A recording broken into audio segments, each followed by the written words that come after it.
Hi, my name is Avery Cole. Thank you for being here with me. If you want to hear more true family drama stories like mine, don't forget to subscribe. It helps me keep sharing pieces of my life that I once thought I had to bury in silence. Your support gives me the courage to keep pulling these words out of the shadows and laying them down where they can breathe. I understood from the moment the flame flickered on the single candle that the celebration wasn't for me. It wasn't about 18 years lived or about becoming an adult or about some rite of passage wrapped in frosting and laughter. The kitchen smelled faintly of damp wood, the scent that always clung to our house in Astoria after a stretch of cold rain and sharp lemon from the drizzle cake Margot had bought at the grocery store. A cake I hadn't asked for, a cake no one had bothered to dress with berries or sparklers, only that one candle stubbornly upright, tilting ever so slightly like it wanted to fall over. There was no song. No happy birthday chorus that usually floats up even when people don't mean it. Brielle, my sister by paper, if not by blood, sat at the far end of the table with her chin resting in her palm, scrolling through her phone, her thumb moving with practiced disinterest. Daniel fiddled with the lighter, clicking it open and shut as though the metallic snap was the real entertainment. And Margot just looked at me with that clean, clinical expression she wore when she was about to announce a decision, not a celebration. "It's time you start standing on your own," she said, her voice neat as folded linen. No preamble, no warmth. She slid a locker key across the wooden table, the metal scraping faintly like a sound effect in a play. Then came the envelope, white-sealed thin enough that I could feel the edge of a single card inside. I didn't reach for them. Not yet. Because in that moment, I realized the candle's flame wasn't a symbol of life to them. It was a signal flare marking the moment they could finally set me loose. The silence pressed in. I had never liked silence in this house. It wasn't gentle. It was heavy, like someone had emptied all the air from the room. The refrigerator hummed in the corner louder than usual, its rattle puncturing the quiet. I stared at the cake and tried to imagine another kitchen, another family, anyone who might laugh. Anyone who might clap me on the back or smear frosting on my nose in a gesture of ridiculous love. Instead, Margot pushed the knife toward me. "Go on," she said. Not a request, a command. Her eyes were on the clock behind me as if she were already late for something else. I cut the cake. The drizzle cracked under the knife sugar, flaking like brittle glass. The first slice fell sideways, ruining the neat triangle. Brielle didn't even look up. Daniel muttered something about the bus schedule. And me, I sat there, one hand on the handle of the knife, one hand brushing against the key they had placed before me. And I knew. I knew this wasn't a birthday. It was a transaction. The words formed in me sharp and steady. This party isn't for me. It's for the story they're about to tell about me. 18 years compressed into a candle flame, into a locker key, into an envelope I hadn't opened yet. A life neatly packed like something disposable, ready to be stowed away at the bus station. I leaned back, letting the chair creak under my weight, and let the truth settle inside my chest. They weren't giving me freedom. They were pushing me out, pruning me like a branch that had grown too far from the trunk. And the strangest part? They weren't even hiding it. The candle burned lower wax, drooping down the side like a tear that would never fall. I didn't blow it out. I let it consume itself because I wasn't ready to make a wish. I already knew this wasn't a night of wishes. It was the prologue to a story I hadn't chosen but could no longer ignore. The silence in our house had never been natural. It was the kind that felt rehearsed, directed, almost sculpted into the walls. Every pause had weight. Every glance was choreographed as if someone long ago had written a script for us to follow. Tonight the silence felt thicker than ever. It pressed against me, humming in the corners like a presence of its own. I let my eyes wander because looking directly at Margot or Daniel always made my throat tighten. The lilies on the counter caught my gaze first. Perfect white tall stems, their leaves unwrinkled. I knew the truth, they were silk, not real. Margot dusted them every week like they were sacred. Even their scent, faintly floral, came from a plug-in air freshener hidden behind the microwave. Those lilies were immortal, untouched by seasons, a lie disguised as beauty. The picture frames lining the wall were just as staged. Carefully arranged, perfectly balanced, each one telling a story of a family that looked whole. Beach vacations where the ocean sparkled, Christmas mornings with ribbons tumbling like waterfalls, birthdays with frosting smeared across cheeks. I stood and let my eyes linger on them longer than usual, because in photo after photo I wasn't there. I was either cropped out, blurred at the edge, or missing entirely. Sometimes Brielle stood at the center, glowing under Margot's proud hand on her shoulder. Sometimes it was Daniel laughing mid-motion, the picture catching him alive. But me, I was a ghost in my own house, written out of our history before I even had a chance to leave a trace. Then Daniel moved. He rose from his chair with a grunt, rubbing his palms on his jeans as if he'd been waiting for this cue. The sound of his footsteps down the hallway echoed oddly like boots on a hollow stage. I knew he was headed to the hall closet, the one with the boxes stacked neatly, the shelves of things meant for someday.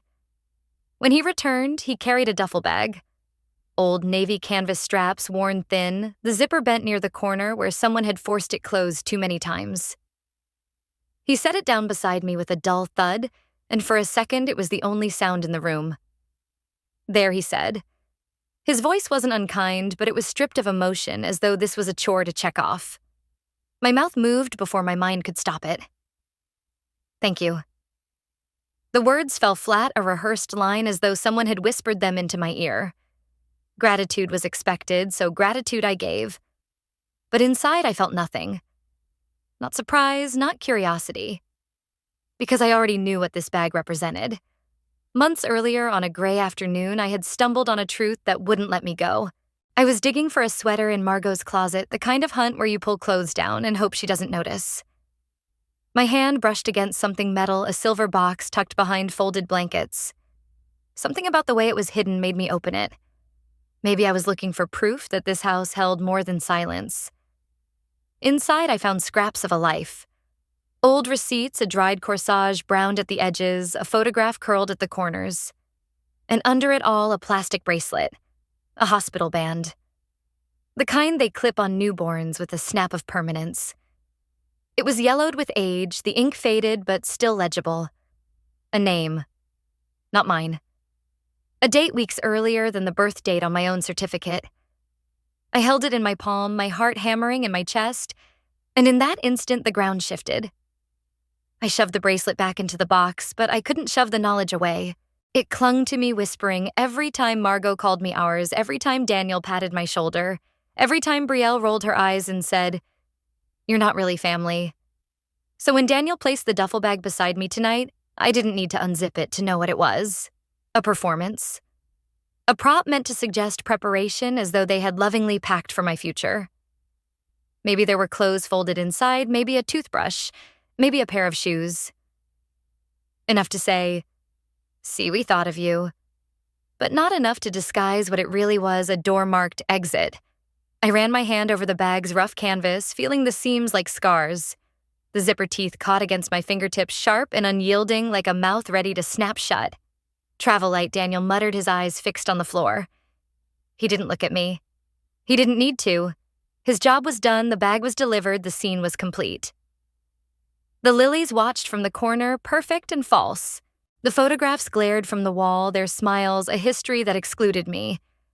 And now the duffel sat heavy by my chair, a silent verdict. But I wasn't fooled. The bracelet had already told me everything. It had whispered the secret they would never say aloud. I wasn't adopted in the way they wanted me to believe. I was a replacement.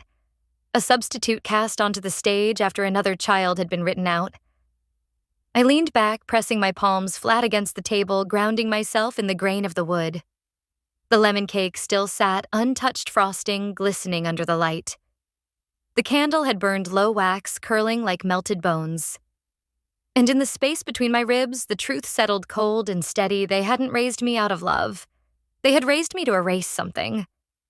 The house was quiet, too quiet, as if holding its breath. But I had already exhaled. I had already seen behind the curtain. The bus station was always colder than I remembered. Even in late spring, the air clung damp and metallic, as if the walls had soaked up years of rain and exhaust.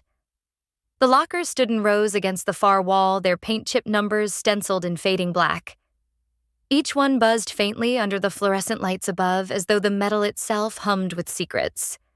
My fingers trembled around the small brass key Margot had slid across the kitchen table. 27B. That was the number etched into its head. I walked slowly, my shoes echoing against the tile floor, every step tightening the coil in my chest. When I found the locker, it was just as ordinary as all the others, dented at the bottom corner lock plates scratched from years of keys. I pushed the key and turned and heard the faint click that sounded far too loud in the cavernous silence. Inside was nothing glamorous. A thrift store wool sweater navy and coarse folded with the kind of precision that suggested care but not love. On top of it, a thin envelope with $60 in small bills. The edges of the bills curled soft from passing through too many hands, as if someone had gathered the money not in generosity but in haste. And then underneath a card, a plastic rectangle laminated sheen dulled with time. My throat tightened when I read the name embossed across the front. June Cole. Not Avery. Not me. June. The date of birth listed beneath the name was 2 years earlier than mine. The blood drained from my face as I traced the numbers. 2 years older. 2 years before I existed in this house. I turned the card over in my hand, my breath coming shallow. It was a health insurance card, the kind you clip into a wallet and forget about until something goes wrong. Only this card belonged to someone I had never met, someone who had lived under my last name, but wasn't in the photographs on our wall. Someone who was supposed to be here before me. The sweater slipped from the locker to the floor, and as I bent to pick it up, a faint sound cracked in my ears. A memory, not a noise. The snap of plastic. The hospital bracelet I had once held in Margot's closet. The letters printed there came back to me clear as if they had been burned into my skin. J0621AC. I mouthed them silently. J. June. A child whose story had been clipped short, their evidence tucked away in boxes and lockers replaced with me. The fluorescent light above me flickered, buzzing as though the station itself had overheard my discovery. I pressed my palm against the cool metal of the locker door, trying to steady myself. The numbers swam in my mind, looping in endless circles. June Cole, born 2 years earlier. Bracelet marked J0621AC. I was not adopted. I was substituted. The money, the sweater, the card, they weren't gifts. They were breadcrumbs, a carefully laid trail pointing not toward my future, but toward someone else's erased past. I tucked the card back into the envelope with trembling fingers, though I wanted to keep it pressed against my chest, proof that I wasn't imagining the hole in my history. But I couldn't risk losing it now. Not before I understood why. Not before I figured out what happened to June. The locker closed with a hollow slam, the echo bouncing through the station. It sounded final, like a curtain falling on the first act of a play. Only I knew the script wasn't finished. I slid the key into my pocket, clutching it like a talisman. My reflection in the grimy window across from me looked pale, haunted, older than 18. For the first time, I saw myself not as the daughter they raised, but as the shadow of someone who had been here first. The sweater smelled faintly of mothballs. The cash crackled when I folded it into my hand, and the name on the card glowed in my mind like a neon sign, June Cole. I walked out of the station into the rain-salted air of Astoria, the kind that curled your hair at the edges and seeped into your bones. The streets looked the same, but I wasn't. Every step I took was underlined by a single truth. My story began not with my birth, but with someone else's disappearance. And their name was June. The wool sweater itched against my skin as I pulled it tighter around my shoulders, trying to guard against the rain-soaked wind that cut through Astoria's streets. At first, it was just the roughness of secondhand fabric, the smell of something left too long in storage. But then, beneath the mothballs and dust, another scent rose, faint but undeniable. Cedar. Not the cedar of the backyard woodpile Daniel sometimes hacked at with his axe. This was softer, almost sweet, woven into the fibers like a secret someone had tried to wash out but never fully could. The moment it reached me, my chest seized and my steps faltered. Because cedar meant something else. It meant a memory, one I had no business owning. I closed my eyes, clutching the sweater tighter, and the bus station dissolved around me. Suddenly, I was small, too small to reach the latch on a door, polished smooth from years of use.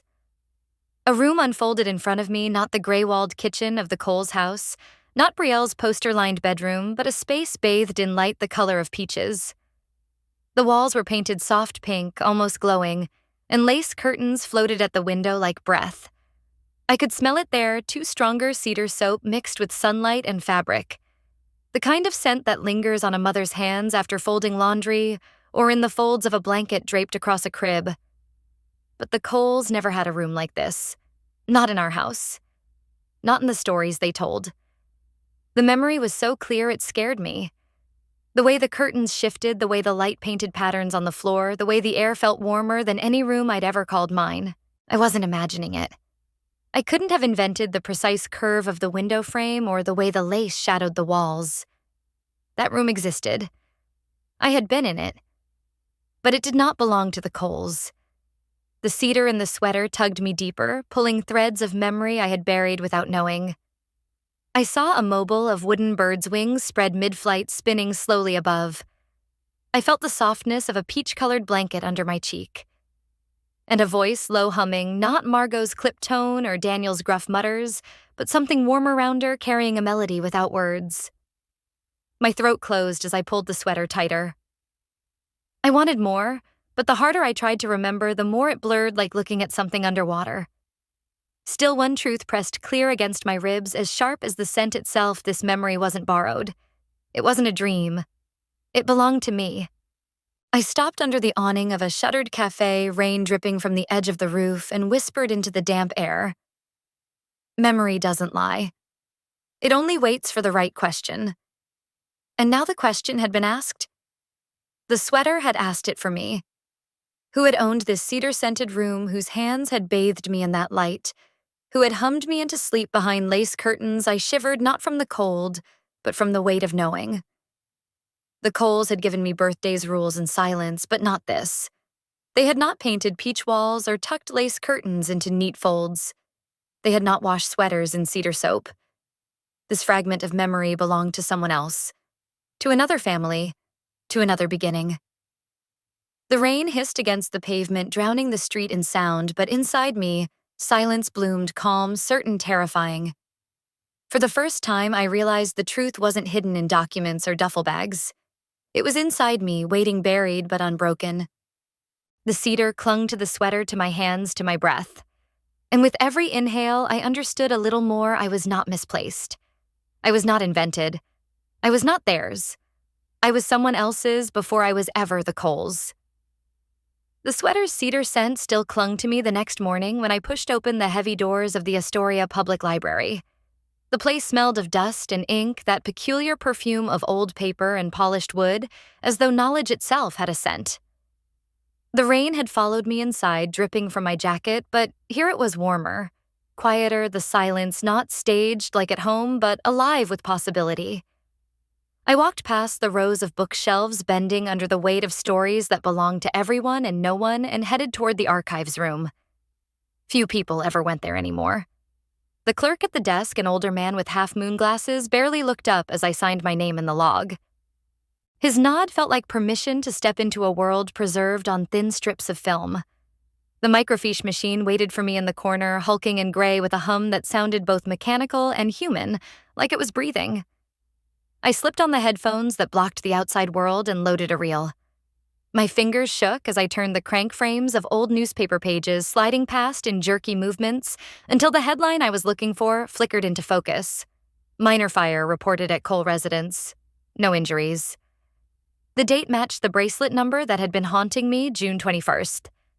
The article was short, barely a column. A forgotten wire story, local family safe after minor electrical fire damages, living room curtains. No casualties reported. Quick response prevented spread. The words sat there in black and white, clean and certain. No casualties. I leaned back in the chair, my chest hollow. My eyes scanned the lines again, desperate to find something between them, an omission, a hint of what was unsaid. But the article was blunt in its denial. Everyone safe. Nothing lost. Move along. And yet the scent of cedar, the hospital bracelet, the name on the insurance card, they whispered otherwise. I pulled another reel from the drawer marked Hospital Records Public Notices. My palms were damp, but I threaded the film into the machine with the patience of someone who knew truth was fragile and must be handled slowly. The images flickered to life, gray text on gray background, and then there it was. Hospital Birth and Death Registry, June 21st. The page was clinical rows of names times causes. My eyes skimmed quickly until they froze on the letters June Cole, female neonatal death. The words glared at me sharp as glass. Cause complications from smoke inhalation. Time of death, 3:12 a.m., the very same day the fire was reported. My stomach knotted. I whispered the name aloud, barely moving my lips. June. The sound echoed strangely inside the headphones, as though the machine itself repeated it back to me. There it was, the contradiction preserved side by side: a newspaper that insisted no one was harmed, and a hospital registry that admitted a child had died. The same family name, the same day, two versions of the truth. One loud enough to print, the other buried in bureaucratic archives, thin as onion skin and almost forgotten. My fingers pressed against the screen as if I could feel her through the glass. June Cole, 2 years before me, 2 years erased. The library lights buzzed faintly overhead, and the silence here was different than at home. It wasn't staged, it was honest. The silence of pages that could no longer speak unless someone cranked the reel and forced them to. And I had. My reflection ghosted across the machine's screen, my face layered over the text. For a heartbeat, it was like we were the same person, her name beneath mine, her absence inside my presence. I sat there until the letters blurred. Until the truth lodged itself like a stone in my throat. The Coles had rewritten their story. They had lost a daughter and pretended they hadn't. They had buried June in records and replaced her with me. The machine hummed steadily, waiting for me to move on to the next frame, the next story. But I couldn't. My hand hovered over the crank, frozen. Because this wasn't just research. It was resurrection. And now that June's name had been pulled into the light, I knew the Coles' silence would never be enough to bury it again. The library's silence followed me for days, lodged under my skin. I walked through the world carrying the name June like a shard of glass in my pocket, sharp enough to draw blood if I pressed too hard. But truth has a way of multiplying once you allow it in. It doesn't stop with one discovery. It keeps knocking, keeps showing up in corners you never thought to search. This time, the knock came in the form of an old teacher. Mrs. Green, my childhood piano instructor, still lived in the same blue house at the end of the lane, its porch crowded with wind chimes that sang even when the air was still. She had always been kinder to me than most adults. Gentle hands guiding mine over the keys, whispering praise that stuck to me longer than the sound of any note. I stopped visiting her after Margot declared my hobbies were distractions, but she never stopped waving when I passed her yard. I told her I was doing a school project on memory on music. A lie, but close enough to the truth I needed. She smiled and led me inside, past walls lined with faded recital posters and photographs of students clutching flowers. "You were one of my brightest," she said softly, her eyes shining. "I still have tapes." Tapes. She pulled out a small box of mini DV cassettes, those palm-sized relics of the early 2000s. Each was labeled in her neat handwriting, Spring Recital 20XX, Winter Showcase 20XY. I scanned the labels until one froze me: Brielle Cole, second grade recital. That was the year. The year the bracelet's date pointed to. The year the fire was reported, the same year June's name vanished from the hospital records. Mrs. Green lent me her old camcorder to play it, the kind that whirred softly when you pressed rewind. At home in my room, lit only by the desk lamp, I slid the cassette in and pressed play. The screen flickered static dancing before the image steadied. There was Brielle, small and proud in her frilled dress, bowing before sitting at the piano. The audience clapped politely. The camera zoomed in shakily, catching Margot's hand rising to wave from the front row. Then came the music. Clumsy halting notes, but the kind that draw smiles because they belong to a child doing her best. I watched, waiting for the moment I remembered. Because I had been there that day, too. I had worn my hair in braids, a ribbon tied at the ends. I had sat waiting nervously, clutching sheet music with hands that wouldn't stop shaking. The piece ended, applause filled the tiny auditorium, and Mrs. Green's voice could be heard off camera calling out, "Next, Avery Cole." but the screen jumped. A jagged cut. The kind of skip that doesn't happen naturally, but because someone made it happen. The next frame was a blur of hands clapping the camera, shaking as it adjusted. Then Brielle again smiling as someone handed her a bouquet of carnations. My performance, my entire existence in that recital was gone. I hit rewind, pressed play again, searching for even a sliver of me, but every time the cut came sharp, seamless. The applause swallowed me whole, and when the image returned, I was already erased. My hands went cold. I pressed pause, staring at Brielle's frozen smile, and realized the truth, this wasn't an accident. Someone had clipped me out.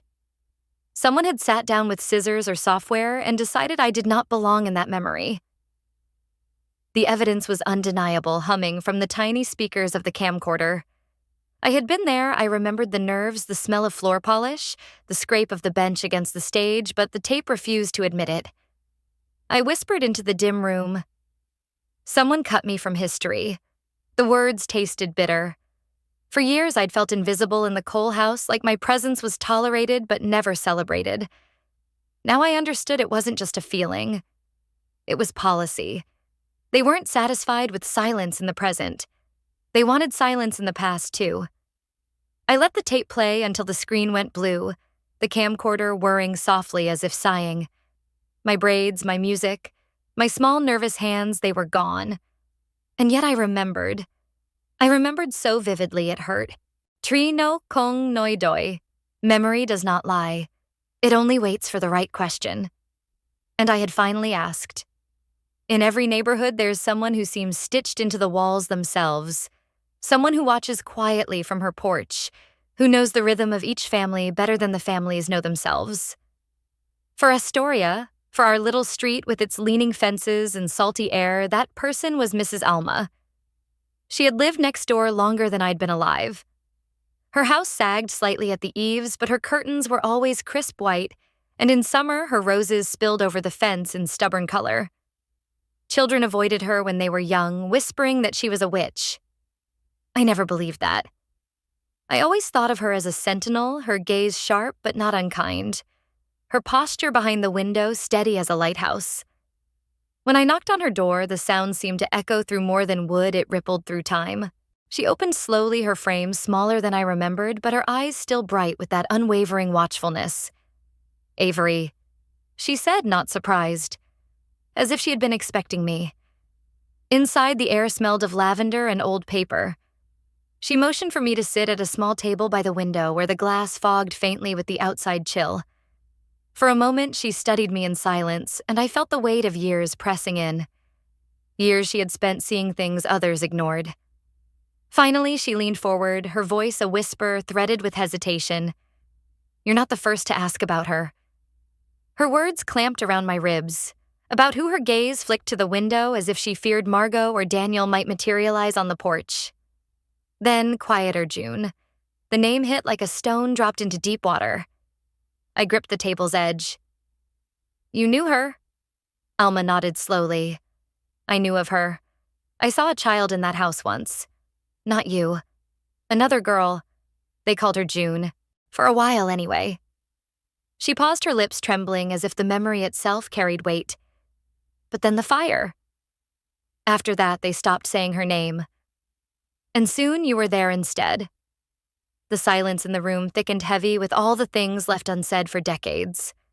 My throat burned. Are you certain? Her eyes softened, a strange mix of pity and defiance. Child, I have watched this street longer than you've been alive. I don't forget the faces I see in the windows across from mine. That girl wasn't you. Her hand moved to the drawer of a small cabinet. She pulled out a worn envelope yellowed at the edges and slid it across the table. I shouldn't have kept this, she murmured, but something told me I would need it one day. Inside was a Polaroid, its corner-torn colors faded but still vivid enough to wound. The image showed a little girl in a peach-colored room, lace curtains glowing behind her. She had dark braids tied with ribbon, her cheeks flushed, her small hands reaching toward the camera. And at the bottom edge of the frame, half cut off but unmistakable, was the white strip of a hospital bracelet. The ink was smudged, but I could still read it. J0621AC. My breath hitched. The same code. The same letters and numbers that had haunted me on that yellowed band in Margot's closet. The girl in the photograph looked familiar in a way that hollowed me out. She could have been me, same slope of cheek, same restless eyes, but she wasn't. She was someone I both recognized and had never met. June. I traced the torn edge of the photo with trembling fingers. Why do you have this? Alma's voice, lowered, weighted with something like guilt. She dropped it one day in the yard. I picked it up. Later, I meant to return it, but then the fire came, and I kept it. Because someone needed to remember. My eyes blurred as I held the Polaroid closer. The peach walls, the lace curtains, the cedar-scented air I'd smelled in the sweater. It was all there captured in the frame. Proof that my memory hadn't lied. I swallowed hard, the words catching in my throat. They erased her.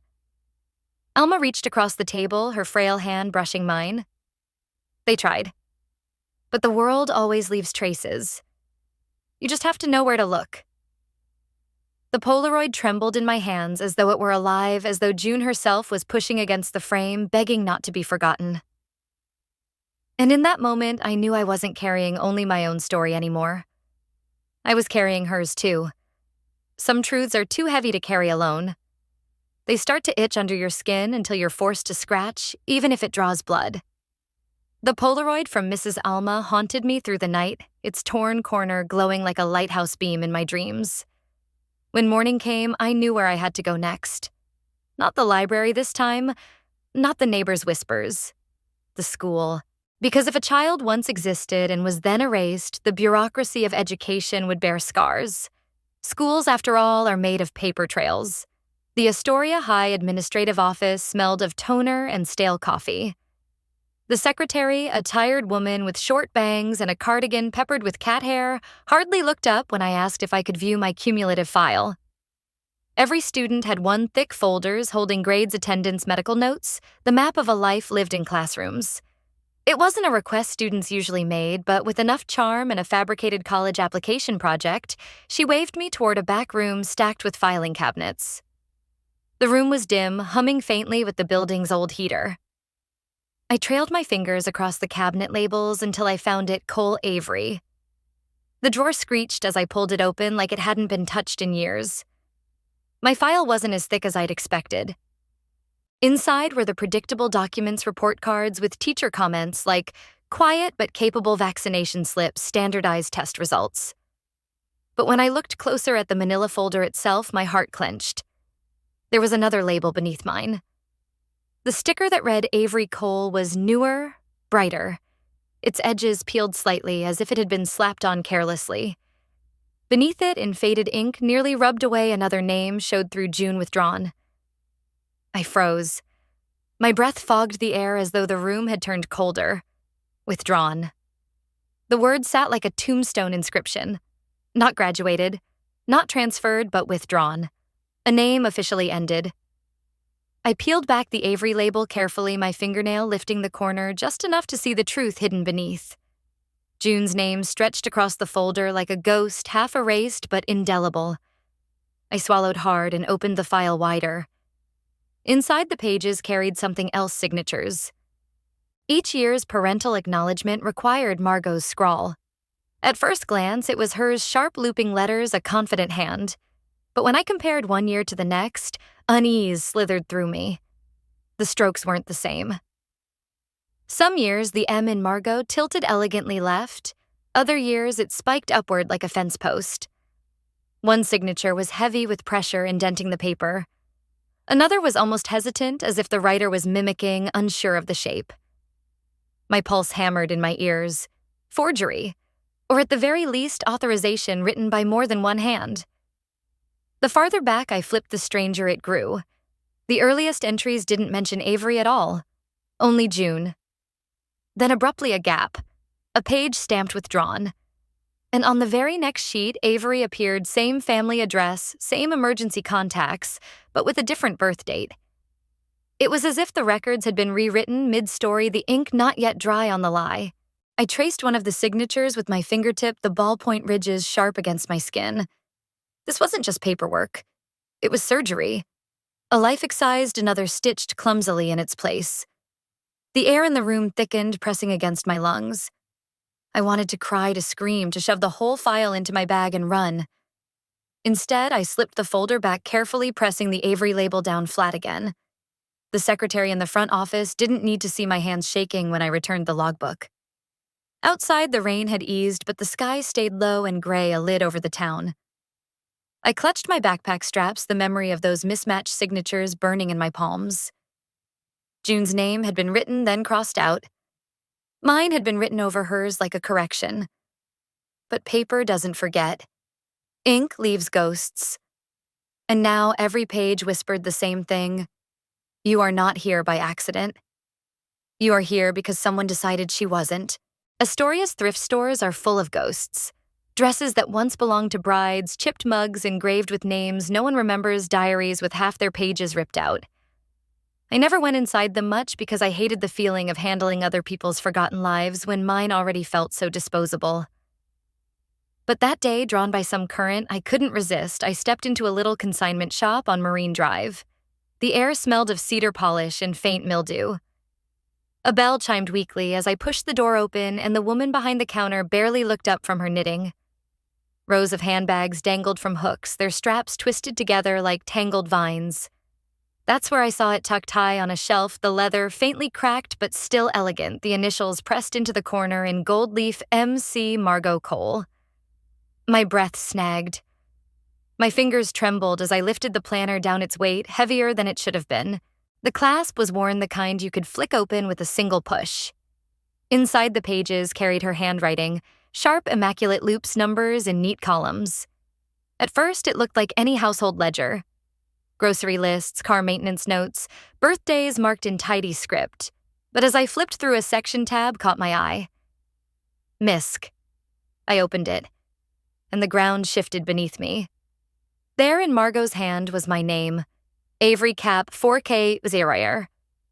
My stomach twisted as I read on: no assets, no college fund. Each line was written with the same precision she used when tallying grocery bills. My existence broken down into budgetary terms, filed between utilities and miscellaneous. I stared at the words until they blurred. Not a daughter. Not even an adopted child in the way courts and papers sometimes define. I was a cost center, an annual expense, a line item she could measure and limit. I flipped the page with shaking hands. Brielle's name appeared, but hers was tethered to another language entirely: trust account established, college fund growing, notes about summer programs, piano lessons, travel, investments in her future. And me, $4,000. No more, no dreams attached, no horizon. The shop around me faded. The rows of shoes, the racks of coats, the clinking wind chimes by the window, it all blurred into silence. All I could hear was the scratching of Margot's pen, carving my worth into leather-bound permanence. I pressed my thumb against the indentation of my name. The ink had bled faintly through, as though even the paper wanted to remember. Avery Cap, 4K Ryer. A ceiling placed on my life before I was old enough to know how to climb. Anger surged, but beneath it was something heavier: confirmation of what I had always felt, but never seen written. I wasn't raised. I was managed. Budgeted. Contained. I closed the planner carefully, the leather sighing as though relieved to keep its secrets shut. My reflection in the shop's glass door caught me as I turned to leave. My eyes looked older, hollower, carrying more than 18 years. The bell chimed again when I stepped out, and the sea air slapped me awake. The salt stung sharp, reminding me I was still here, still flesh and breath, not just ink on a ledger. But the truth gnawed at me. Somewhere between the hospital bracelet, the overwritten school file, and now this planner, I realized the Coles hadn't just replaced June. They had itemized me. I wasn't a daughter in their story.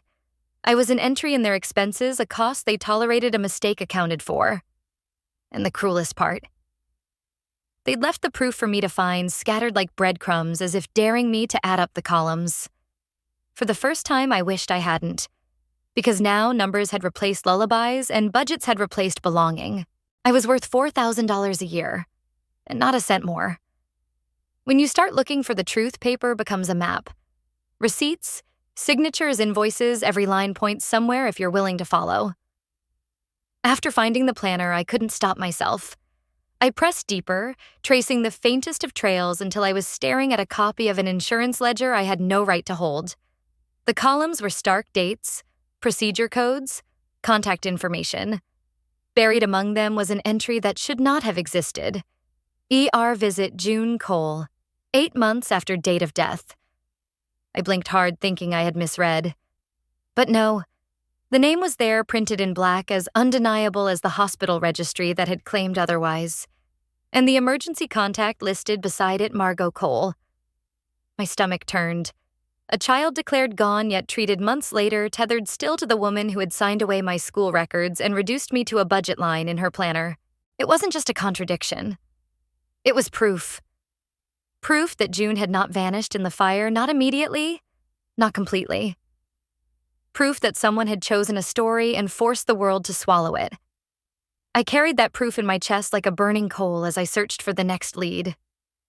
The insurance note mentioned a secondary provider, Grace Harbor Care, a long-term facility by the edge of town where the fog never seemed to lift and gulls circled endlessly overhead.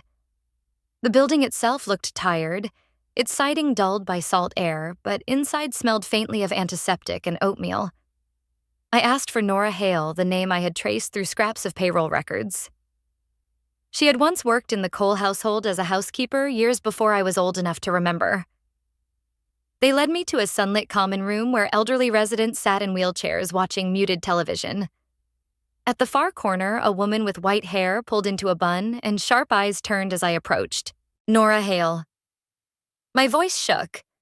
She studied me with an intensity that made my skin prickle.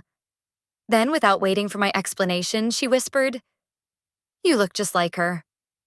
I sat down across from her, my palms damp against my knees. Like who? Her gaze softened, though her voice dropped even lower. June. You have her eyes. The world tilted. I opened my mouth to speak, but Nora continued before I could. I remember the smell, she said almost to herself. Cedar soap. It was everywhere in that room. And the bracelet, I can still see it plain as day. White band stamped J0621AC. I tied her braids once while she wore it. I inhaled sharply, the air catching like thorns in my throat. I know that number, I whispered. Her eyes flickered with recognition. Then you've seen it. You were there. She leaned closer, her hand trembling as it reached for mine. They told me one day, change the name. Change the birthday. Don't ask questions. And then you appeared small and silent like a ghost carrying someone else's shadow. Her words landed like blows and balm all at once. My chest tightened, but beneath the pain was a strange kind of relief. For the first time, someone else said it aloud. I hadn't imagined the cedar. I hadn't conjured the bracelet from the fog of childhood. You were there, Nora repeated, her voice steady despite her frail body. And then they made you someone else. Tears blurred my vision, hot and relentless. All the fragments, the hospital records, the planner, the Polaroid, the recital tape snapped together into a single brutal picture.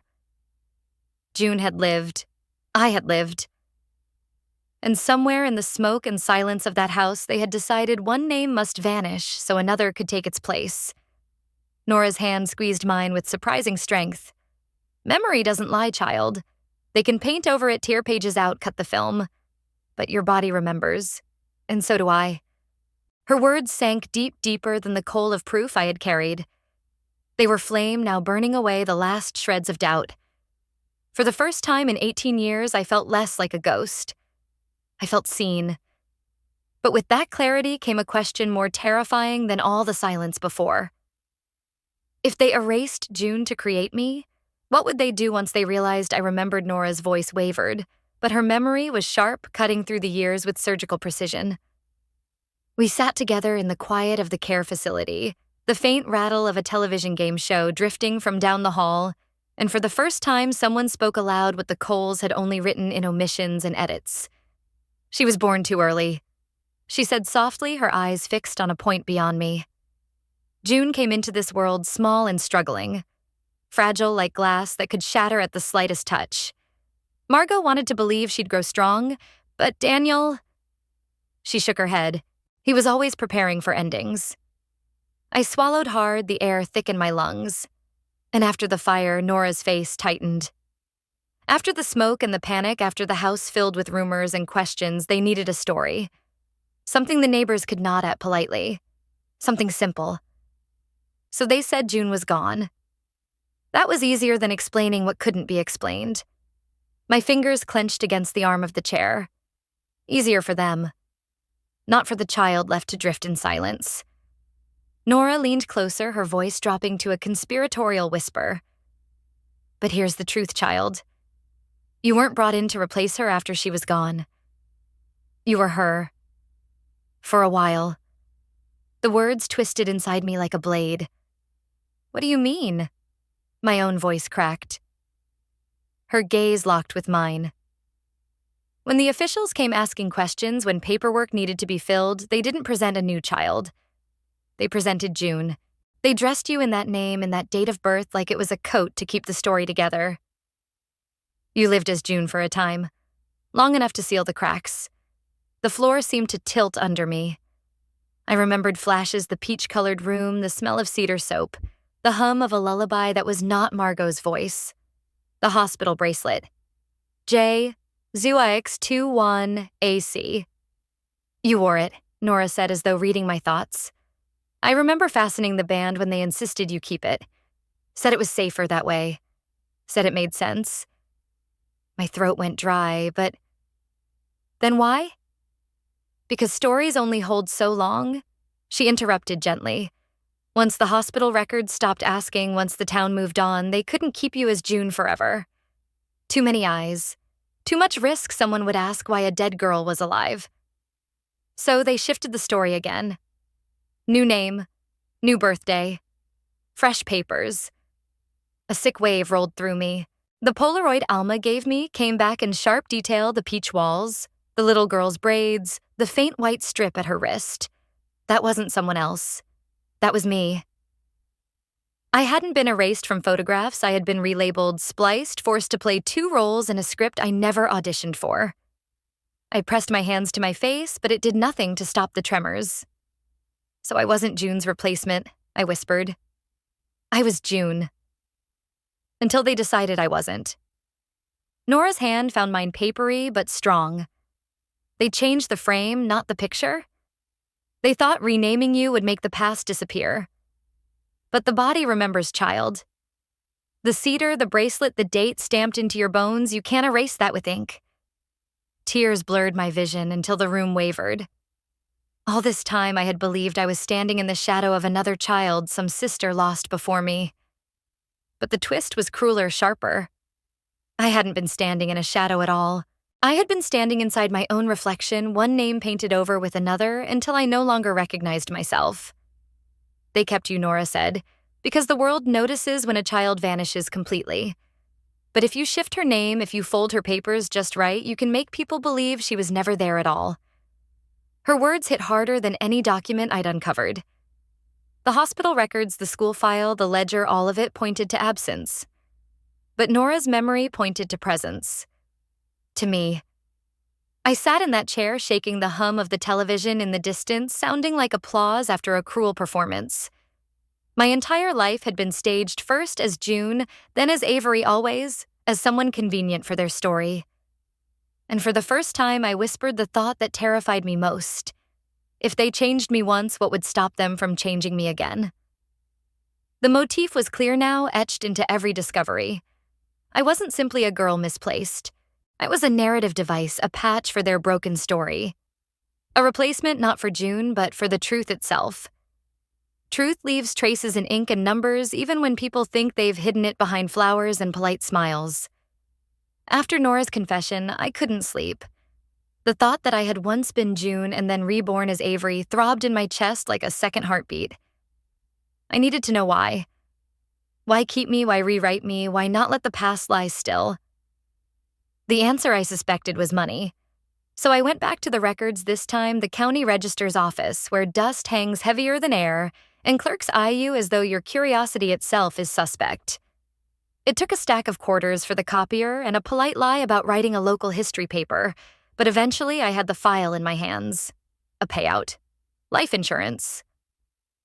The year matched exactly the summer of the fire, the same week the hospital log listed June's death. The beneficiary Daniel and Margot Cole. The amount was blurred under red stamps and bureaucratic seals, but the number of zeros was unmistakable. Enough to reshape a family's life. Enough to build walls of silence. The money hadn't just lined their pockets. The file showed it had been funneled into something bigger, the Cole Family Resilience Trust. On paper, it was a charitable fund, a legacy to support families in crisis. Its creation date sat like a bruise 2 months after June's supposed death. And then, like a mask sliding into place, came the galas.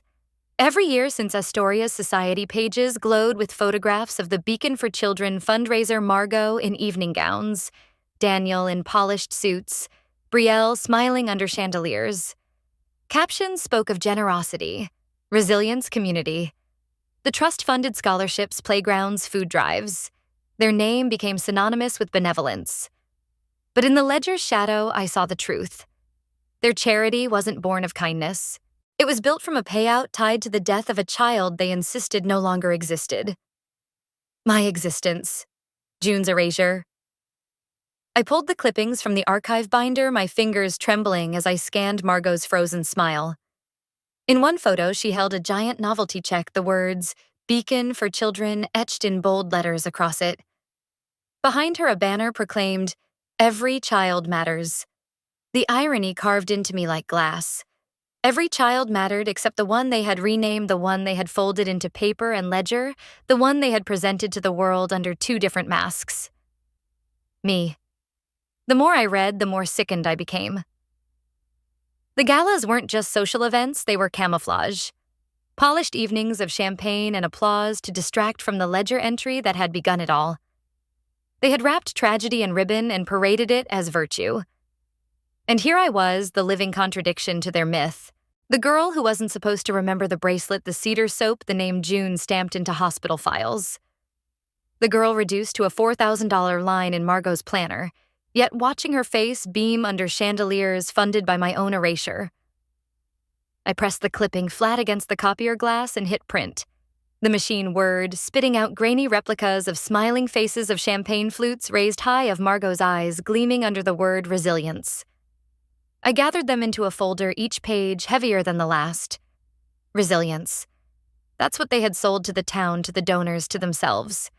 But what did resilience mean when it was built on lies? Was it resilience to bury a child's identity?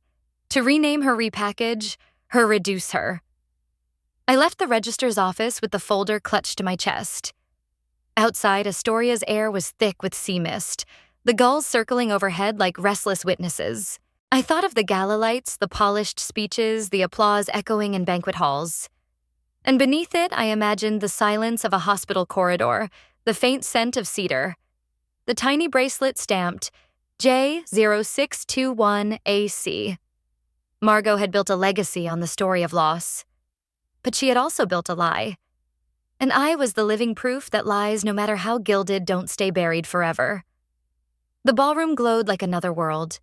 Chandeliers spilled light across white linens and crystal glasses, every surface reflecting back an image of elegance so polished it almost blinded.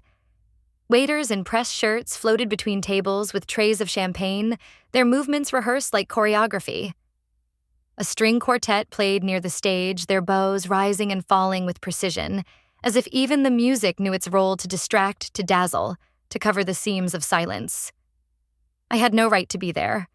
No invitation, no pedigree, no polished gown from an upscale boutique. Just a simple black dress borrowed from a charity closet and a little uneven zipper tugging slightly at the back. But that was the point. I wanted to blend into the soft blur of donors and guests, to slip unnoticed through the crowd until I stood exactly where I needed to be. The theme of the night was printed on banners that draped the walls, Beacon for Children. I almost laughed. The hypocrisy tasted bitter at the back of my throat, but I swallowed it down, letting my face remain neutral, my steps steady. At table 12, near the center of the room, Margot and Daniel sat like royalty glasses raised donors leaning in to soak up their practiced charm. Margot's gown shimmered silver under the lights, her laugh cutting through the air like glass. Daniel adjusted his cufflinks, nodding as a man in a tuxedo congratulated them on another year of resilience. I clutched the envelope tighter against my chest, its edges stiff beneath the thin fabric of my dress. Inside it were the pieces they thought they had buried, a copy of the Polaroid with the peach-colored room, the page from Margot's planner that capped my worth at $4,000 a year. The ER bill with June's name stamped above Margot's contact, and the microfiche printout of the contradictory records fire with no casualties, neonatal death of June Cole. Their lies pressed into paper. My truth cut into edges sharp enough to bleed. When the lights dimmed for dessert, waiters placing lemon tarts and chocolate mousse in front of each guest, I moved. My heart beat hard, echoing louder than the quartet's soft notes. Step by step, I crossed the polished floor, weaving between tables until I reached theirs. Neither of them saw me at first. They were too busy with applause, too busy basking in the glow of spotlights that weren't theirs, but might as well have been. I slid the envelope from my hand and placed it gently on the white linen right between their plates of sugar and cream. The paper looked stark against the crystal and silverware, ordinary but undeniable. Daniel's hand paused, midair fork glinting. Margot's smile faltered just a fraction as her eyes dropped to the envelope. For a moment, the world seemed to still the laughter. The clinking glasses, the music, all of it dimmed under the weight of that small rectangle of truth. I leaned forward, my voice low but clear, each word slicing through the air. You told me to be independent, to stand on my own. My fingers brushed the edge of the envelope. I will, but I'll stand as myself, not as your erasure, not as your ledger line, not as your lie. Their faces froze pale under the chandelier's golden light. I choose my own name. I said, my voice stronger now. I choose my own story. The envelope sat there like a candle flame in the middle of the table, small but impossible to ignore. Around us, the gala carried on, laughter and applause, clinking of glasses, the quartet's strings climbing into something triumphant. But at that table, at that moment, the facade cracked. Margot's hand twitched toward the envelope, but I straightened, stepping back before she could touch it. My black dress rustled against the polished floor as I turned away, leaving them with dessert gone sour and the weight of their own hidden history. Every step I took toward the exit felt lighter, steadier, more certain. I had walked into their world wearing borrowed fabric, but I left carrying something they could never steal again, the power to name myself. The gala had been meant as their showcase, their crown jewel of benevolence. Instead, it became the first crack in their polished facade. I knew it the moment I saw Margot's hand tremble as she reached for the envelope, the way Daniel's jaw tightened when he realized the papers weren't just props. They were weapons. The very next morning, the retaliation came. A thick envelope delivered by courier pressed into my hand as though it carried a bomb. Inside, a letter from their attorney, thick with legal jargon. Cease and desist. Demands to withdraw false claims, threats of defamation suits, warnings about irreparable harm to the Cole family's reputation. The words were sharp, sterile, lined up like soldiers on the page. Reading it, I almost laughed. After everything, the bracelet, the planner, the hospital records, they still thought paper could silence me. They still believed signatures and seals could erase what memory and evidence refused to let go. So I answered in kind with paper of my own. I scanned everything, the Polaroid with the torn corner, the mismatched signatures from my school file, the ER bill with June's name, the microfiche showing the contradiction between no casualties and neonatal death. Each piece became a digital fragment, a pixel of truth impossible to burn or shred now that it lived in the endless corridors of the internet. And then I did something that terrified me. Even as my fingers typed, I sent it all. First to a civil attorney whose office smelled faintly of coffee and dust, a man who read in silence and then looked up at me with eyes that didn't pity, they calculated. This isn't defamation, he said slowly. This is evidence. But I didn't stop there. I zipped the files into a folder and attached them to an email to a small but stubborn local investigative podcast, one I'd listened to for years. Stories of fraud and forgotten victims told in voices both hushed and determined. My subject line was simple. What they buried in Astoria. I hit send. My chest ached, but beneath the fear was something steadier, almost electric. For the first time, the story wasn't trapped in their house, their planner, their curated photographs. It was out in the world where it could breathe. And then the echoes began. The first came as an anonymous email subject line, blank body trembling with confession. You're not alone. Attached was a scan of a birth certificate, altered, scribbled over the margins, filled with corrections. The sender claimed their sister had once been renamed after a hospital incident tied to the same insurance network. A second message arrived hours later. Another family. Another child. Another story of dates shifting identities, bending to fit paperwork that should have been unshakable. I stared at my screen, the words blurring as my breath caught. 2 families. 2 children who had lived through the same erasure. It wasn't just me. It wasn't just the Coles. It was a pattern threaded through the same system that had filed June under withdrawn and pasted Avery over her name. The realization crashed over me. What I had uncovered wasn't a single family secret. It was a fracture in something larger, a network of silences built into the machinery of insurance and record keeping. The podcast replied within a day. We want to talk. Off the record first, then on if you're ready. My heart pounded as I read it, the cursor blinking at the bottom of the email like a metronome ticking toward change. I wasn't just telling my story anymore. I was opening a door others had been waiting decades to walk through. The Cole family thought their attorney's letter would end me. Instead, it amplified me. Their attempt at silence had created echoes that carried across inboxes, across families, across years. For the first time, the weight wasn't just mine to bear. The truth was no longer a secret. It was a chorus. Some stories end with silence. Mine began there, but it doesn't end there. After the gala, after the attorney's letter, after the echoes from strangers who whispered me too, I realized something I couldn't live only in the uncovering of lies. Truth mattered, yes, but truth without rebuilding leaves you standing in ruins. I needed to write something new, not just for me, but for anyone who had ever been treated as an afterthought, a placeholder, a cost line in someone else's ledger. That's how I found myself at the youth shelter on 9th Street, where the walls are scuffed and the coffee always tastes burnt, but the air hums with a stubborn kind of hope. Kids came through carrying binders with missing pages, applications, half-filled names, misspelled birthdays that didn't match.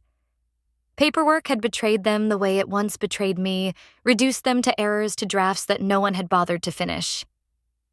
I started small, sitting beside them at long folding tables, red pens in hand, helping correct typos, guiding them through scholarship forms, teaching them that a misfiled document doesn't mean a misfiled life.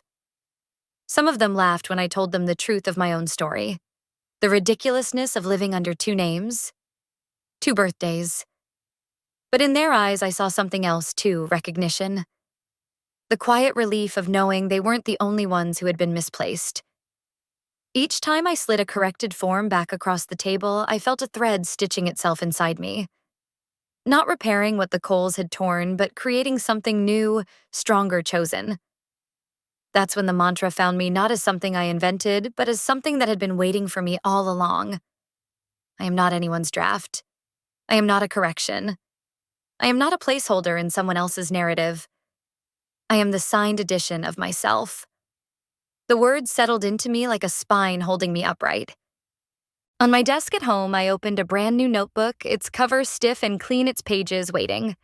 From my folder, I pulled the brittle hospital bracelet, its plastic warped, the ink still visible, J0621AC.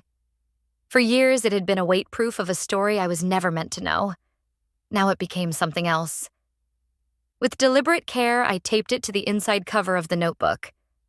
Not hidden, not tucked away, but right there where anyone opening the book would see it. Beneath it in my own handwriting, I wrote Avery Cole, no blanks left. The bracelet no longer owned me. It marked the beginning of a story I was finally writing in my own hand. And as the ink dried, I felt the kind of silence I could finally claim, not the suffocating silence of being erased, but the steady silence of belonging to myself. If you're listening to this, if my words have found their way to you, I want to leave you with one question, the kind I once asked myself in the dark. Have you ever had your name written wrong in someone else's story? Have you ever been told you were less than whole? If yes, type 1. If no, type 0. Comment wherever you are. Because there are voices like mine waiting to be restored to the names and truths that belong to them. And maybe the next story we write will be one we sign for ourselves.